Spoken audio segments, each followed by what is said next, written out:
हर खबर पर होगी आपकी पकड़। डाउनलोड कीजिए एबीपी लाइव ऐप। नमस्ते भारत का ये सेगमेंट होता है दिल्ली मुंबई एडिशन, जिसमें दिल्ली और मुंबई की कोई भी खबर आपसे नहीं छूटेगी, ये वादा है हमारा। सबसे पहले बात मुंबई की कर लेते हैं और अपडेट आपको देते हैं वहां होने वाले गणेश उत्सव से जुड़ा हुआ। आपको बता दें, इस बार मुंबई के राजा यानी लालबाग के राजा गणपति की प्रतिमा 22 फीट की बजाय 3 फीट की होगी।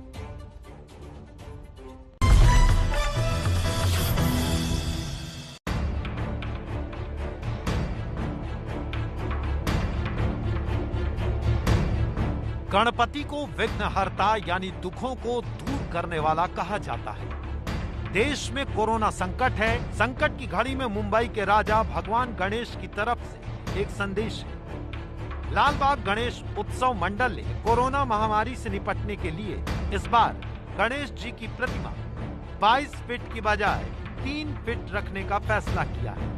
इस साल ये जो कोरोना का प्रादुर्भाव है उसे देखते हुए आदरणीय मुख्यमंत्री उद्धव साहब ने आह्वान किया था कि कृत्रिम तालाब में जो आप विसर्जित कर सके उतने हाइट की आप अगर मूर्ति बनाएंगे तो अच्छा होगा, बेहतर होगा।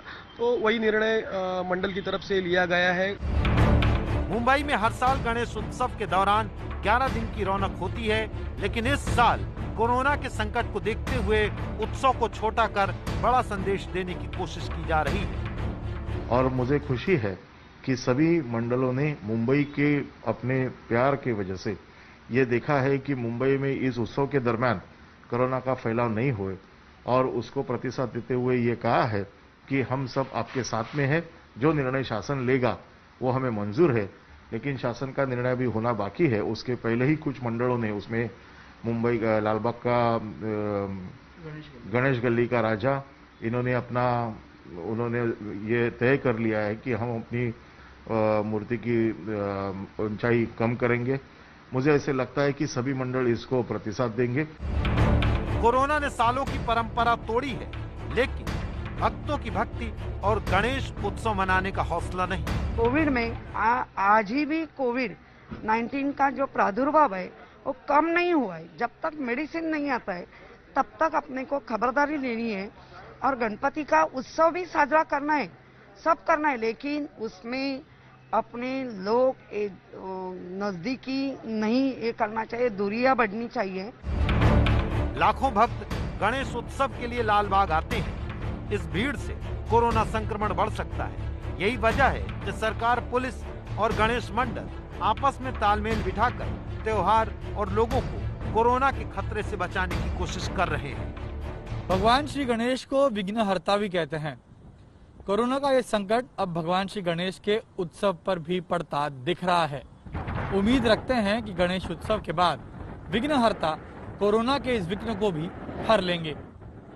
दिल्ली मुंबई एडिशन में मजदूरों की बदलती जिंदगी के अपडेट से जुड़ा हुआ।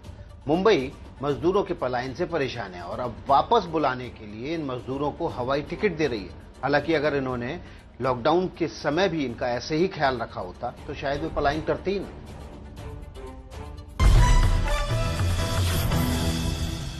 अर्थव्यवस्था में मजदूर वर्ग एक अहम भूमिका निभाता है, लेकिन लॉकडाउन के दौरान हमने देखा कि बड़े पैमाने पर मजदूर मुंबई और आसपास के शहरों को छोड़कर वापस अपने अपने गृह राज्य लौट गए और इसका असर ये हुआ कि शहर के कई सारे इंफ्रास्ट्रक्चर प्रोजेक्ट ठप पड़ गए या उनके काम की रफ्तार धीमी पड़ गई।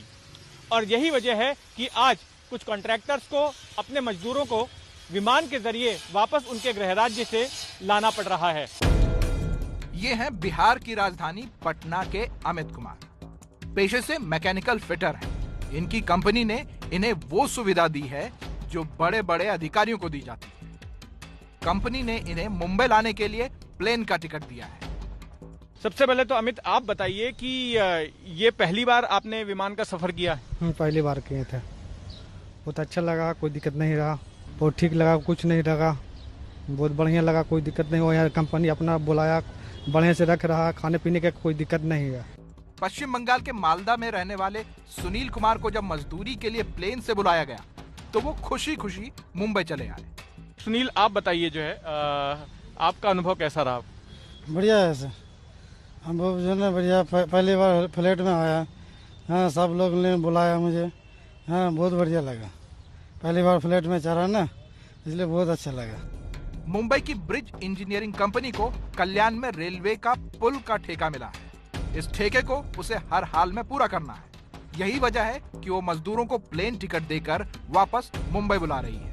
फिलहाल पश्चिम बंगाल और बिहार से 20 मजदूर हवाई जहाज के जरिए मुंबई पहुंच चुके हैं। तो अभी तक आप कितने लेबर्स लेकर आए और किन किन राज्यों से कहां से लेकर आए हैं आप? सर अभी तो लगभग 20 लेबर आ गए हैं। मेरा पास स्किल्ड लेबर जो है वो 20 लेबर आए हैं। वो एक लेबर उसमें से बिहार से है और बाकी 19 लेबर जो है वो वेस्ट बंगाल का मालदा डिस्ट्रिक्ट का है सर। और कितने लेबर आप मंगाने वाले हैं? 10 लेबर और आने वाले। 10 लेबर और आने वाले जो 25 को यहाँ पे पहुँच जाएंगे। 24 का उनका टिकट था तो वो कैंसिल हो गया, 25 में ये हो गया, तो 24 को यहाँ पे पहुँच जाएंगे। महाराष्ट्र की फैक्ट्रियों में, सरकारी प्रोजेक्ट में और भवन निर्माण के उद्योग में बड़े पैमाने पर उत्तर भारतीय और पश्चिम बंगाल के मजदूर काम करते हैं। लॉकडाउन की वजह से इन मजदूरों को बड़ी संख्या में पलायन करना पड़ा। लॉकडाउन के दौरान महाराष्ट्र से बड़े पैमाने पर लाखों की तादाद में मजदूर अपने अपने गृह राज्य को लौट गए। हालांकि अब मजदूरों ने वापस आना भी शुरू कर दिया है, लेकिन वापस पहले जैसी स्थिति के आने में अभी काफी समय लग सकता है।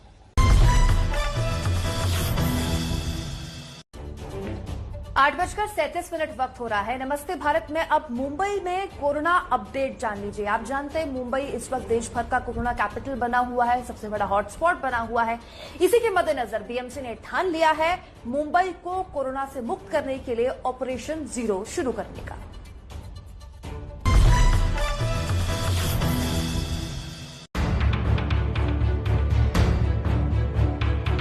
मुंबई में बढ़ते कोरोना संक्रमण को रोकने के लिए बीएमसी की मुहिम मिशन जीरो की यह तस्वीर मलाट की है।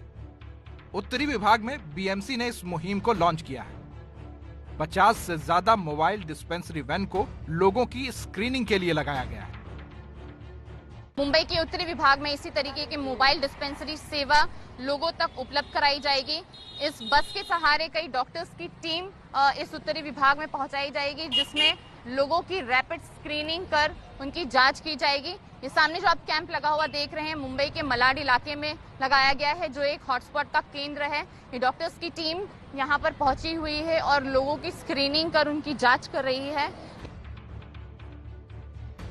इस मुहिम के तहत घर घर जाकर स्क्रीनिंग की जाएगी। लोगों में कोरोना के लक्षण और संक्रमण की जांच की जाएगी।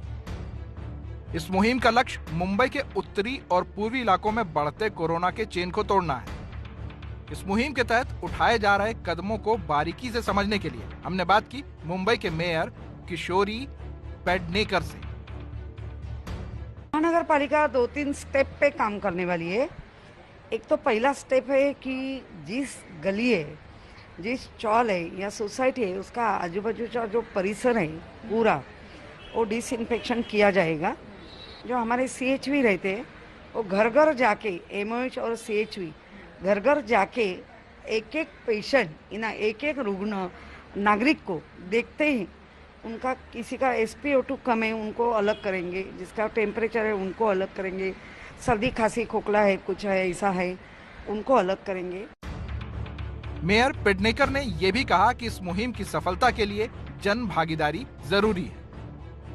मास स्क्रीनिंग ही एक वजह रही है जिसके कारण मुंबई में लंबे समय तक हॉटस्पॉट बने रहे धारावी और वर्ली में बढ़ रहे कोरोना मामले पर बीएमसी ब्रेक लगा पाई है। ऐसे में मुंबई के उत्तरी और पूर्वी उपनगरों में लगातार बढ़ रहे मामले में और बन रहे नए हॉटस्पॉट इलाकों में कोरोना चेन को बीएमसी मिशन जीरो अभियान के तहत तोड़ पाएगी या नहीं, ये देखना अहम होगा।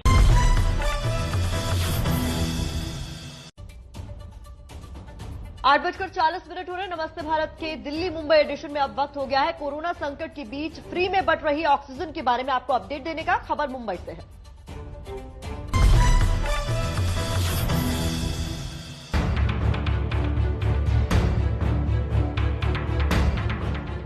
अगर आप मुंबई में रहते हैं और आपके किसी रिश्तेदार को ऑक्सीजन की जरूरत है तो नाम नोट करिए, यूनिटी एंड डिग्निटी फाउंडेशन का।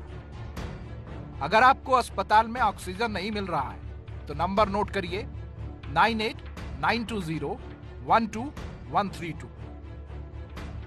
आपके टीवी स्क्रीन पर यूनिटी एंड डिग्निटी फाउंडेशन की वो टीम है जो अस्पताल में ऑक्सीजन के लिए दर दर भटक रहे लोगों को मुफ्त में ऑक्सीजन सिलेंडर देती है।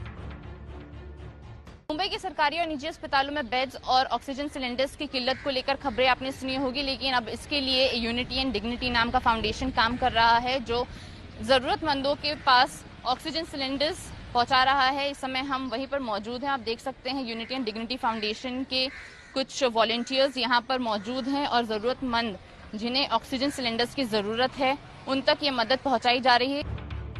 अब जब अस्पताल में ऑक्सीजन की कमी है तो ये संस्था कैसे ऑक्सीजन का इंतजाम कर जरूरतमंदों तक पहुंचाती है, सुनिए संस्था के संस्थापक शहनवाज शेख से। और देखिए, मैंने भी बहुत कोशिश किया, पहले मुझे भी 3-4 दिन पहले सिलेंडर्स मिले नहीं। फिर मेरे फ्रेंड के थ्रू एक कंपनी का कांटेक्ट मिला, तो उन्होंने बोला कि हमारे पास अवेलेबल नहीं है अभी फिलहाल, क्योंकि इसकी रिक्वायरमेंट बहुत ज़्यादा है अभी। तो वो भी मैंने उनको बताया कि मेरा ये कॉन्सेप्ट है, हम लोग इसको फ्री ऑफ कॉस्ट देना चाहते हैं जिनको ज़रूरत है उनको। तो उन्होंने कॉपरेट किया, उन्होंने बोला ठीक है मैं कहीं से अरेंज करा के देता हूँ आपको। उन्होंने कहाँ से अरेंज कराया मुझे वो नहीं पता, लेकिन हॉस्पिटल्स में आज की तारीख में सच में ऑक्सीजन की बहुत कमी है, वेंटिलेटर्स की कमी है, क्योंकि काफ़ी कॉल्स मुझे आए कि डॉक्टर एडमिशन के लिए कि किसी को वेंटिलेटर नहीं मिला। तो मैं जितनी मेरी हैसियत है मैं उतना ही कर सकता था, तो मेरे उसमें ऑक्सीजन है, अगर उससे आपका काम हो सकता है तो आप उससे चला लीजिए अपना। मजबूर लोगों को जरूरत में मदद देने की इस मुहिम के पीछे एक कहानी है। मेरी एक रिलेटिव है, मुमरा में रहती थी, उनका 6 मंथ प्रेग्नेंट थी और उनको सांस की शिकायत थी। बहुत हॉस्पिटल्स में जब उनको सांस की शिकायत होने लगी वो भटकने लगे। 3-4 हॉस्पिटल्स में भटकने के बाद में जब उनको कहीं से भी सपोर्ट नहीं मिला, ना हॉस्पिटल ने एडमिशन दिया, कालसीकर हॉस्पिटल के बाहर मतलब उनकी डेथ हो गई। आज उनका 6 साल का बच्चा है, 6 मंथ प्रेग्नेंट थी, तो मौत तो हो गई उनकी। खैर उसके बाद में इस घटना का बहुत हमको दुख हुआ। अपनों के दुख ने दुनिया की मदद का रास्ता बनाया है। यूनिटी एंड डिग्निटी फाउंडेशन की ये टीम 15 दिनों में उन 300 लोगों की मदद कर चुकी है जो ऑक्सीजन के लिए अस्पतालों के चक्कर लगा रहे थे।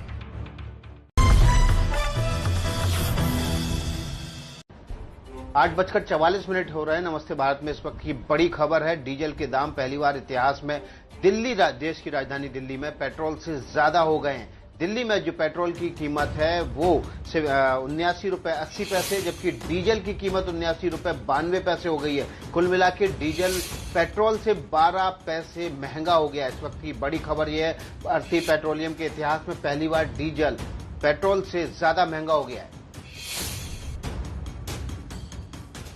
दिल्ली से मधिया खान की रिपोर्ट देखते हैं।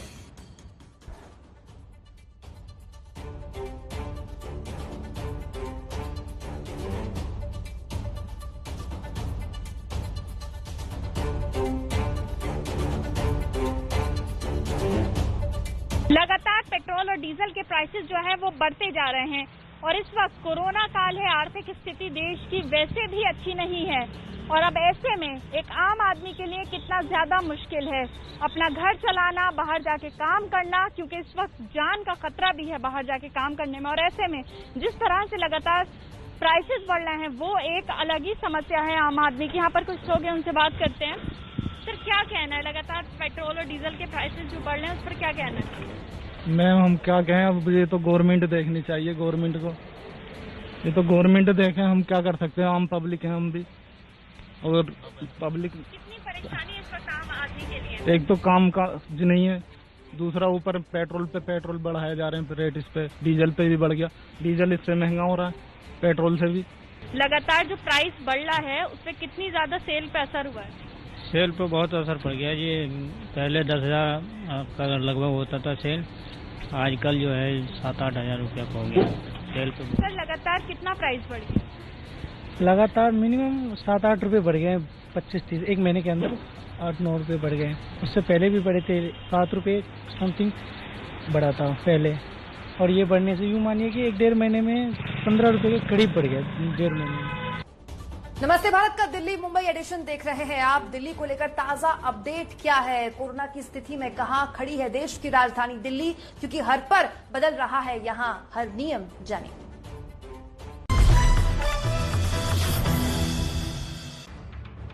सरकार की नई कोरोना रोकथाम नीति के 2 लक्ष्य। एक, 26 जून तक कंटेनमेंट जोन की समीक्षा कर नए सिरे से जोन निर्माण। दूसरा, 30 जून तक कंटेनमेंट जोन में हर घर की जांच पूरी करना।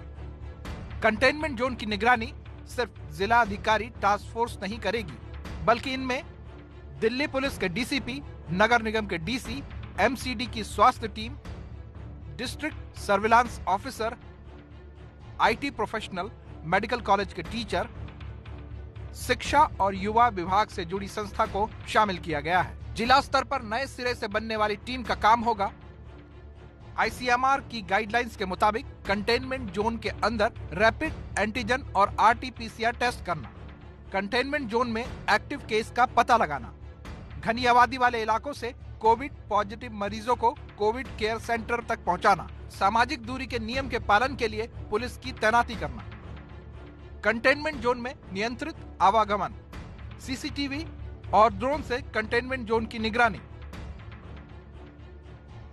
नियम उल्लंघन करने वालों पर जुर्माना, कंटेनमेंट जोन में आवश्यक सेवाओं की आपूर्ति, कोरोना संक्रमित के संपर्क में आए लोगों का भी पता लगाना। जिला स्तर से अलग राज्य स्तर की टास्क फोर्स का नेतृत्व खुद सीएम करेंगे।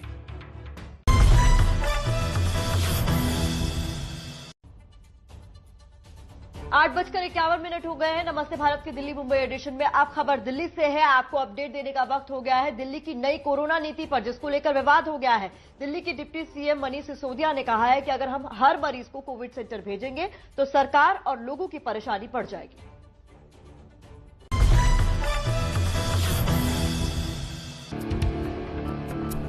वहां पे जाके लाइनों में लगेगा, लंबी लंबी लाइनों में लगेगा तो उसकी बीमारी और बढ़ जाएगी, वो 4 और लोगों को बीमारी बढ़ाएगा। सरकार अगर उसको लेके जाती है, एम्बुलेंस है, एम्बुलेंस में अगर सरकार उसको लेके जाती है तो एम्बुलेंस पहले उस आदमी को लेके जाए जो ज्यादा बीमार है, या उसको लेके जाए जो कोई सिम्टम्स नहीं है लेकिन वो पॉजिटिव आ गया, उसको कोरोना सेंटर लेके जाना है। तो इस व्यवस्था की वजह से एम्बुलेंस सिस्टम पे भी प्रेशर बढ़ रहा है और साथ साथ में लोगों के ऊपर भी बहुत प्रेशर बढ़ रहा है। लोगों में तो अफरा तफरी मच गई है। तो मैंने एलजी साहब से रिक्वेस्ट किया है कि ये जो नई व्यवस्था लागू की है कि हर एक कोरोना के पेशेंट को क्वारंटीन सेंटर आना पड़ेगा चेकअप कराने के लिए, उसको बंद करके पहले वाली व्यवस्था लागू करें कि सरकार की मेडिकल टीम घर पे जाके लोगों का चेकअप करेगी और उनको होम आइसोलेशन में रखने के लिए कहेगी अगर वो वहां रहने के लिए एलिजिबल हैं।